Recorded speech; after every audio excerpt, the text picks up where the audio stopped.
ẹ kú dédé àkókò yìí ìròyìn yàjóyàjó ló wá sétí ìgbọ́yìn láti iléeṣẹ́ Jígí Alára ìkànnì kẹrìnlélógún tó fìdí pagbá sílùú Ìbàdàn nípínlẹ̀ Ọ̀yọ́.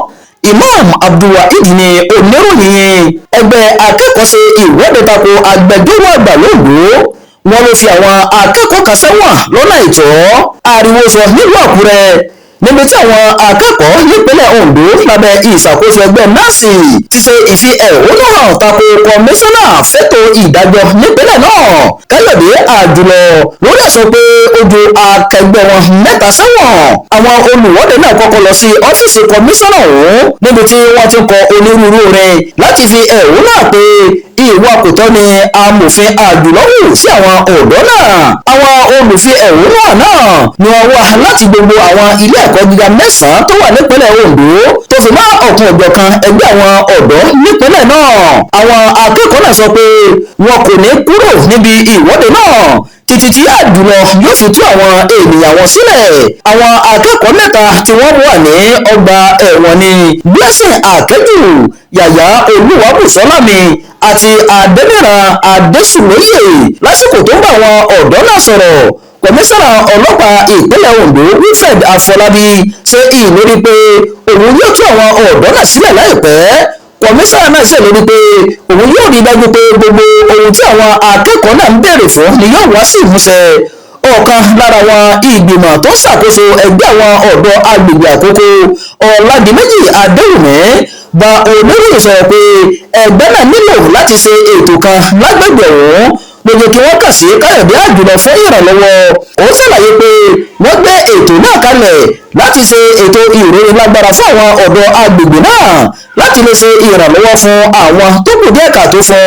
Adéwùmí sọ pé lásìkò tí wọ́n dé ọ̀dọ̀ Àjùlọ fún ìrànlọ́wọ́ ṣe ni ó tàbùkù wọn tó sì pè wọ́n ní oníjìbìtì tó fẹ́ wá gba owó lọ́wọ́ òun lọ́nà àìtọ́. Ó ṣàlàyé síwájú sí pé ọ̀rọ̀ náà bà ẹgbẹ́ náà lórúkọ jẹ́. Ìdí rèé ló ṣe jẹ́ kí wọ́n gbé ìgbésẹ̀ láti ṣàlàyé lórí ẹ̀rọ ayélujára pé orúkọ tí kọmíṣánná ètò ìdájọ́ pé àwọn ó fẹ́ fi tàbùkù orúkọ àwọn ní o.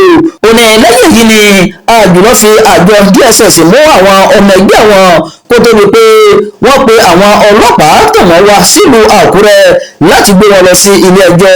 Adéwùmí sọ pé ilé ẹjọ́ náà kéde kí wọ́n lọ kó àwọn mẹ́tẹ̀ẹ̀ta lọ sí ọgbà ẹ̀wọ̀n Olókùúta títí di ọjọ́ 16 oṣù kẹrin, èyí tí yóò jẹ́ ọjọ́ ìjókòó mìíràn. Ìròyìn yàjóyàjó fún ti àkókò yìí kò ní pè báyìí lọ. Ẹ má gbàgbé láti máa subscribe sí sórí ìkànnì Jígí Alára, ìkànnì kẹrìnlélógún tó fìkàlẹ̀ sílùú Ìbàdàn nípínlẹ̀ Ọ̀yọ́. Imam Abdulwaheed ló ti ń jábọ̀ ìròyìn láti ìlú Ìlọrin ìpínlẹ̀ Kwara.